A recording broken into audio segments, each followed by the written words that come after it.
You better work. Fashion happens for a reason, and this year 2022 Coachella is a great example of that.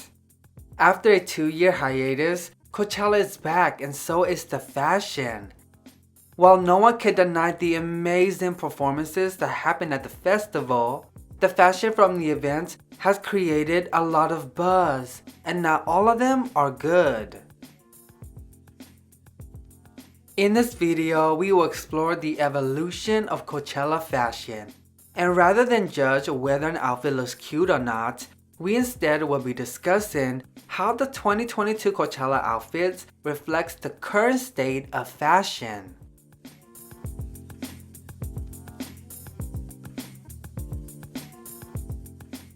Long before our modern-day concept of festival fashion, music festivals have always been a mirror that reflected the fashion trends of their times. Back in 1969, Woodstock, one of the very first famous music festivals, opened. Guests who attended were there to celebrate music, love, and peace rather than making a fashion statement. So the fashion at the event naturally reflected the rise of casual wear as well as hippie fashion.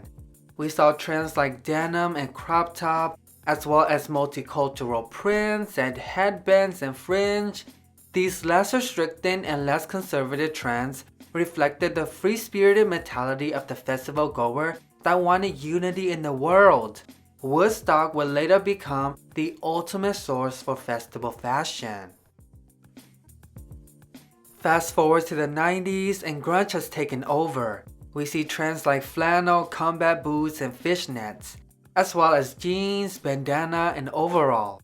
The very first Coachella was in 1999, and the fashion at the event revolved around popular casual wears at the time.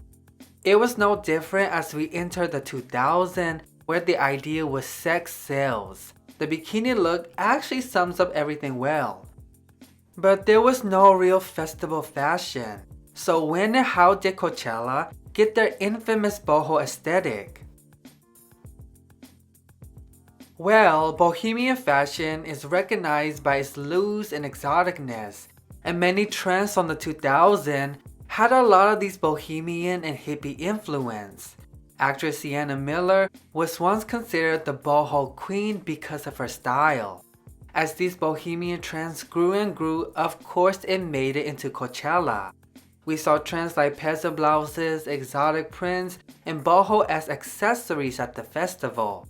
By the late 2000s, as more and more bohemian elements started popping up at Coachella, fashion blogs and publications began associating the aesthetic with the music festival. And while there's a lot of hateful influencer at the event today, it was celebrities and bloggers who helped make it a thing. So by the early 2010s, because of its popularity and history dating back to Woodstock, music festivals along with Coachella had unofficially adopted boho as their dress code. So much so that when these boho and hippie elements were seen on the runway, they were often labeled as music festival trends. Once it became high fashion, it quickly got commercialized, resulted in different sub-aesthetics like boho chic and ashcan chic. Fast fashion also made the trends accessible to more people, ultimately making it go mainstream. It reached its peak during the mid-2010s where no one could escape it.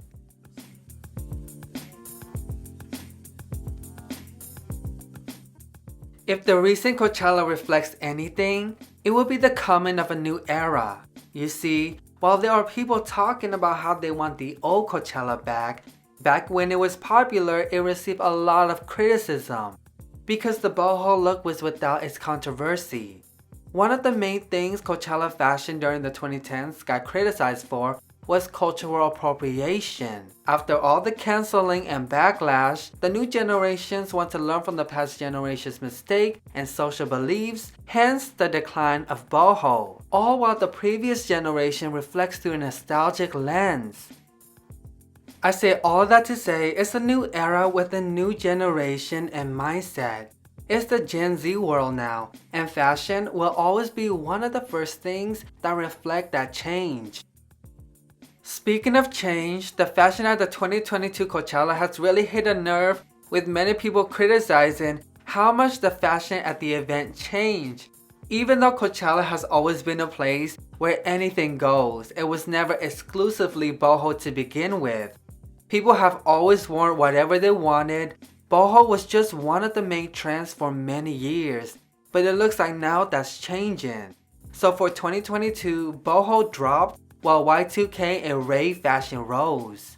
Y2K or 2000s fashion was once hated by millennials during the 2010s, but it has since found a place with Gen Z in the new decade, becoming a source for trends and even aesthetics.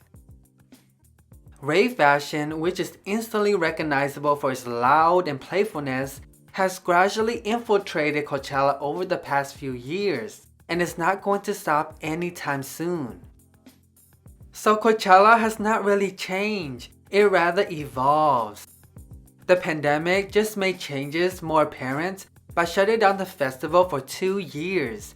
And if you follow fashion, none of these so-called changes are even surprising. They're still a part of the messy trend cycle. But what's with the gaudy and over-the-top fashion? Well, after 2 years in quarantine, people want to express themselves. They want to be creative, and most importantly, they want to be seen. There's also nothing subtle about festival fashion, and this mentality of being the main character is only becoming more popular. Another criticism the 2022 Coachella received is about how the fashion isn't coherent enough. And honestly, what do you expect when there's a million different aesthetics going around and a trend cycle that's out of control? So the question we all should be asking isn't why are things changing, but rather how are things changing? Because whether we like it or not, things will always change. Now that we're done discussing how Coachella became boho and the coming of a new era, let's talk about how it all reflects the state of fashion.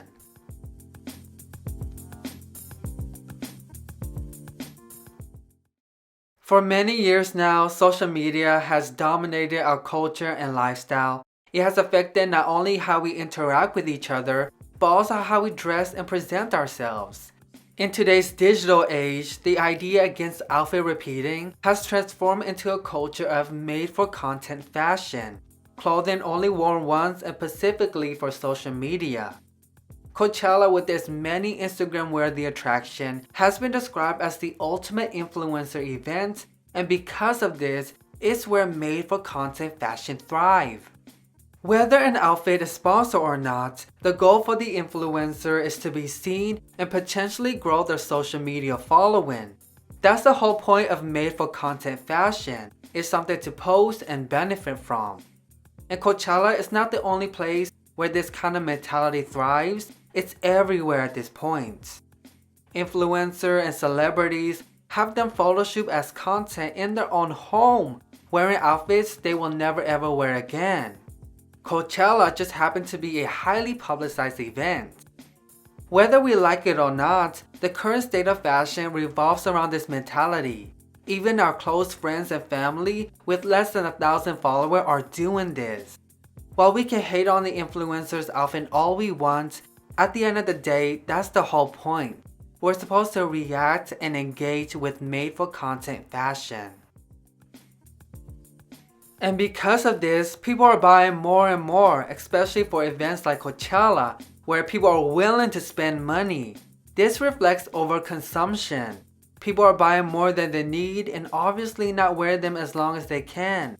Then there's the trend cycle that's out of control, causing people to constantly buy more to keep up.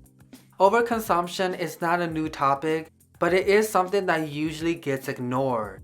The fashion industry is an industry after all, and brands want to sell, especially now where brands are doing whatever they can to recoup lost revenue from the pandemic.